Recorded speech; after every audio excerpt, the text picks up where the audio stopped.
investment in equities rises to $9.48 billion. Now, more Nigerians in diaspora look to increase investments in Nigeria as second diaspora summit is underway in Abuja. President Muhammadu Buhari appoints Sarah Alade as special advisor on finance and the economy as oil prices leap to $62 a barrel. Welcome to this edition of Business Express, reaching you on the network service of the Nigerian Television Authority. I am Amina Nujaim. Welcome to the program.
We begin with the regulatory matter. The Nigerian Electricity Regulatory Commission says power distribution companies have till December 7th to submit their written responses providing reasons why their licenses should not be cancelled. In an updated document on the notice of hearing on petitions by DISCOs on the minor review and minimum remittance order, the Commission said DISCOs breached the terms and conditions of their respective distribution licenses. The Commission had issued a cancellation notice to 8 power distribution companies in October this year and mandated them to respond within 60 days. Otherwise, their licenses would be cancelled. The second Nigeria Diaspora Investment Summit is looking to attract more Nigerians in diaspora to increase investment in Nigeria to improve the homeland economy. Benny Adams is at the conference. Hello, Benny. What's going on? The conversation here is about leveraging on resources from diaspora for investment in Nigeria to grow the homeland economy. And one key feature here being discussed is the need for Nigerians in diaspora to leverage on the ease of doing business that is being enjoyed in Nigeria today. And the chairman of this summit, Pascal Doze, in sharing his thoughts, is of the view that the Commission needs to look much more into investments better than just the inflow of resources that is being enjoyed today through remittances. Diaspora returnees of various countries have generated significant economic growth of their nations. India diaspora returnees created ICT revolution in India, which led to huge economic and technology boom. China diaspora returnees, huge Chinese economic and technology boom. Investments that are responsible, investments that are inclusive, investments that are balanced, and investments that are sustainable. We believe with the foundational work that we're doing at NIPC, the equivalent of what we're trying to build is a skyscraper ambition for what Nigeria will achieve in terms of investment promotion. The object of planning to build a skyscraper is that you spend a lot of time first building the foundation and making sure that you build a foundation that can take the kind of skyscraper that you mean to build on it. 1,000 Nigerian doctors, not to talk of other medical personnel. So Nigerians are developing world economies. So it's important to invite Nigerians in diaspora home to see where they can invest in Nigeria. Last year, we had about 300 investors, and we have more this year. Developing Nigeria is not an option. It's not charity. It is in our enlightened self-interest. Well, the summit at this moment is breaking into pitching sessions where discussions on opportunities that abound in Nigeria, investment opportunities, will be discussed in all sectors of the economy. As events unfold, we're going to give you details. It's over to you in the studio, Amina. Thank you, Benny. Now, the Federal Inland Revenue Service says the non-oil sector will contribute 80% of the country's revenue in the next 3 years. Head of Communications and Servicom Department, Wahab Bodomasi, made this known in a statement, said the executive chairman of the service, Babatunde Fowler, said this at the Nigeria-Canada Investment Summit held in Abuja. He explained that the non-oil sector contribution to the Nigerian economy would rise to 60% by November 2019 from 54% in December of 2018. The FIRS boss also noted that the continuous drop in oil prices has shifted attention to the non-oil sector of the economy, which he said was more sustainable. President Muhammadu Buhari on Monday assented to the bill amending the Deep Offshore and Inland Basin Production Sharing Contract Act recently passed into law by the National Assembly. The amended bill will generate at least $500 million additional revenue for the federal government in 2020 and over $1 billion from 2021. A statement by the Senior Special Assistant to the President, Media and Publicity, Garba Shehu, says the President described the day as an important one for all Nigerians, particularly the young generation. The President highlighted the need to urgently review the fiscal terms of deep offshore oil fields to reflect current realities and to ensure increased government revenue. You are watching Business Express, reaching you on the network service of the Nigerian Television Authority, NTA. We'll be back after this timeout.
The signing of the Deep Offshore Act received support from the National Assembly and it was promptly signed by President Muhammadu Buhari.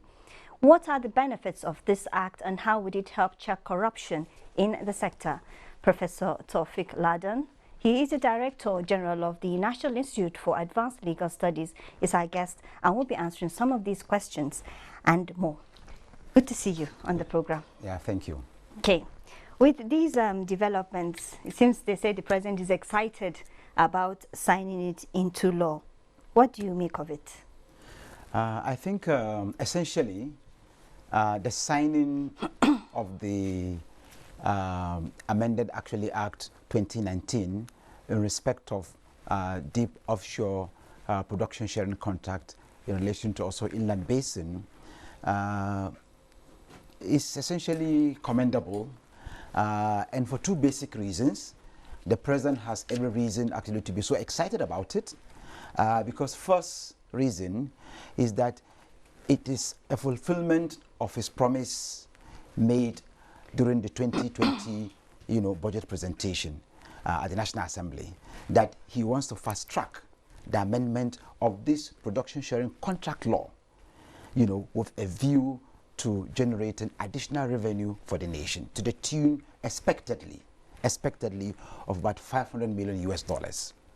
The second basic reason as to why Mr. President is also justified in being excited is because it is also hopeful that the amount additionally to be generated in terms of revenue to the government coffers will also aid in the implementation of 2020 budget, particularly with regards to the infrastructure deficit gap of the budget. Okay, so these are two basic reasons. Okay, let me come in here. Would you say it's about time? Some say it should have come long before now. Yeah, I mean, it is true. First, if you go by the Principal Act that was amended and then assented by the President, you know, on November 4th, 2019, the Principal Act itself has a commencement date of 1st January 1993. In it, the law actually clearly stipulates that it is actually subject to periodic review. The first or initial review is 15 years after 1993, which means in 2008, it ought to have actually undergone a review, but it was not done for reasons best known to some government officials and also to some industry actors or players in the industry. That's one. So if you also take the Principal Act that was amended, also clearly provides that after the initial 15 years, that is from 2008, there should be a review every 5 years thereafter. This was also not done. But would you say the 5 years review is also enough, or would you say it's too short? Well, it's not about whether the 5 years actually in the Principal Act will be enough or too short, but the truth of the matter is that neither the initial review was done, nor the second actually 5 years review was ever actually effected. So now would the 5 years review be in order? Should it be extended or shortened? No, I think the fundamental problem we're having actually is that really justified the amendment is that 15 years initial review was not done, plus 5 years thereafter was not done, making 20 years. So as at 2011, okay, 2011 from 1993, you discover that the reviews that were supposed to be done have not been done. And so it cost us, if you go by the projection of the federal government at this stage, $500 million actually dollars times 11 years, which means we've lost about $5.5 billion US in the last 11 years for simply not reviewing the act. That's the implication. Are these figures recoverable? Well, I'm not sure the intention of the amendment is to backdate the recovery of the losses. The idea is to set the record straight that henceforth we are no more going to allow ourselves to be subjected to such huge losses because actually of the ineptitude on our part and also because of probably actually some sense of negligence on the part of government actually operators and brokers. Now, talking about the oil and gas sector, how do you see this amendment impacting that sector? Well, it is true that there has been some arguments from the industry players, especially the oil and gas actually sector players, that look, is going to affect investment profile. Is also going to affect those that are intend to come into this particular sector of the oil and gas production sharing contract regime. But the truth of the matter actually is that these particular industry players have had the field for over 22 years, and the government and the people of Nigeria are the ones that have consistently been at a loss or at a disadvantage or to their detriment. Okay, so the economy suffered, and therefore government could not use these surpluses to really address some infrastructure deficit and to invest also in social investment sector. So both the economy suffers and the people also suffer at the same time. And at the end of the day, the industry players and some bureaucrats in the government, were the ones in the past 25 years that benefited, as few. I have to come in here. Would you say this would fight corruption in the long run? Yeah, I mean, if you look at the factors responsible for no-review, the initial 15 years by the Principal Act, who was responsible? Someone in the ministry or in NPC or in both the ministry and NPC and other actors might be responsible. So here you have Section 15, subsection 5 of the Constitution of Nigeria, in one simple sentence says that it is the responsibility of the government to put in place, a policy to eradicate corruption and abuse of power, in Nigeria. Now, when you have a government that refuses to even engage in an initial review and another 5-year review according to the Principal Act, then the only reason you can adduce to the non-review periodically required by the law is simply corruption and abuse of power. which Section 15.5 says the state has the responsibility to eradicate it, and it was not done. Something comes to mind. There's some school of thought that say the amendment is going to scare away investors. Is that true? Well, again, it depends on the perspective and also the sector that you are coming from. If you go by the position of the government, you discover that they have actually every justification to introduce the amendment. And the amendment, out of 18 sections, only 2 sections were affected, Section 5 and Section 16. Section 5 simply, provides that, look, you need actually to provide a review of the percentage of calculation, of the royalty payable. And then the same section also says this is a new scheme of payment percentage, by oil and gas companies in the deep water and inlet basin actually production sharing contract, in Nigeria, for them to understand that there is actually going to be, a transparent scheme of payment. So first is the percentage calculated, and then the payment scheme all under Section 5. For instance, when actually the new amendment says, if the price of crude oil raises actually between $20 per barrel to $60 per barrel, you pay 8%.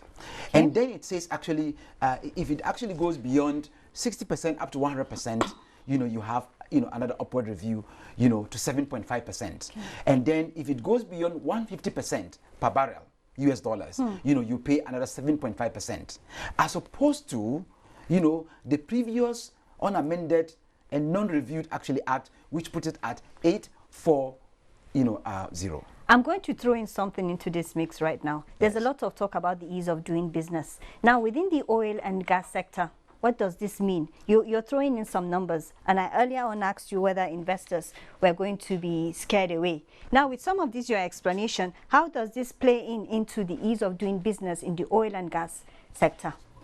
Well, in the oil and gas sector, already we have what we call the local actually content, law of 2010, and then we also have, the presidential, executive order on the ease of doing business. Yes. But in the context actually of this amendment, as at November 4th, 2019, what is clear is that you look at, the percentage, calculatable, under Section 5. And then the percentage also payable, in terms of royalty. It is now actually the responsibility of, investors to find a way of negotiating and renegotiating around these percentages of both the calculation and also royalty, that is payable. So this is actually open for negotiation and renegotiation. So there is nothing to scare actually investors away, but it is always actually possible to anticipate that once there is actually a radical review in a particular actually instrument, the expectation actually is that it will scare investors away. So investors have the opportunity to negotiate and renegotiate with government, but they need to understand the overall philosophy behind this amendment. So to the investor listening, nothing to be scared of. Well, actually they have, all the needed actually time and opportunity to actually understand the new scheme, of calculation and payment of royalties, so that they can actually negotiate and renegotiate. Professor Taufik Ladan, Director General of the National Institute for Advanced Legal Studies, thank you so much for your insight into this topic. It was a pleasure talking to you. Thank you. I'm grateful. Thank you. Well, the bulls are back as oil heads to over $60 per barrel. Now let's take a look at price movements of other items in the domestic and international markets.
The value of the foreign portfolio and direct investment in equities reached $9.48 billion or 3.44 trillion naira between June 2017 and June 2019.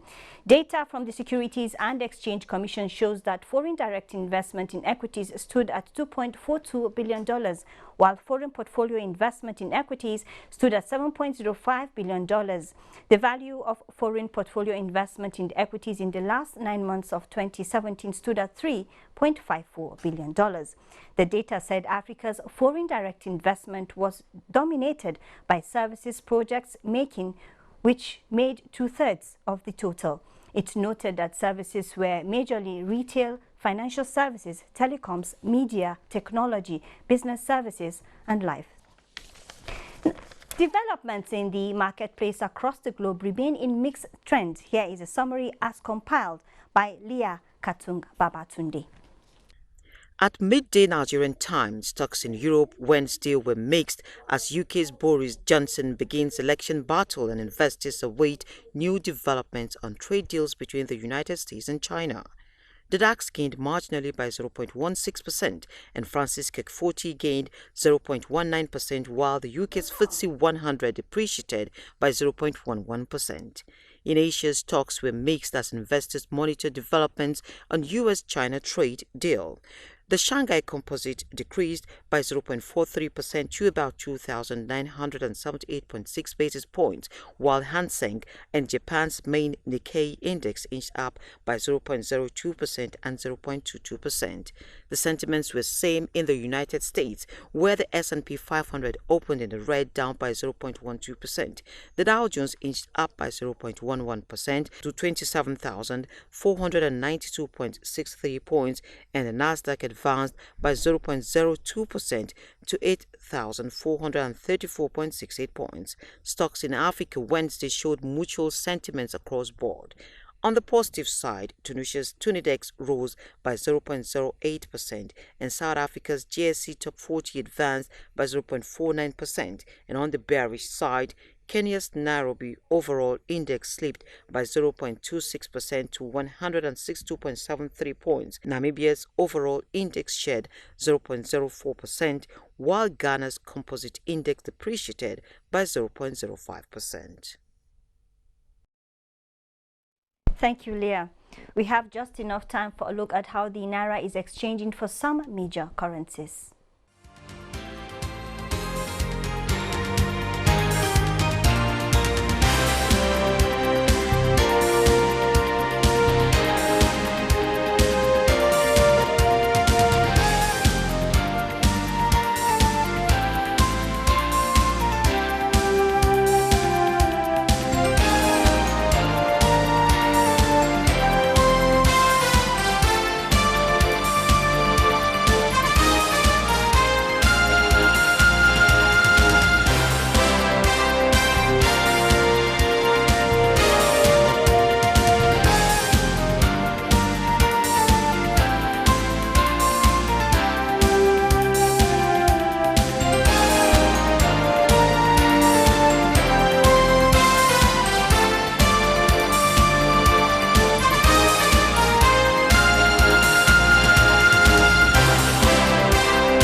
Now that's a wrap on this edition of Business Express. We'd like to inform you that all previous episodes are available on YouTube on NTA's channel. You can also communicate with us on Twitter, and the handle is @NTA News Now. Don't forget the hashtag BizX. I am Amina Nujaim. See you next time.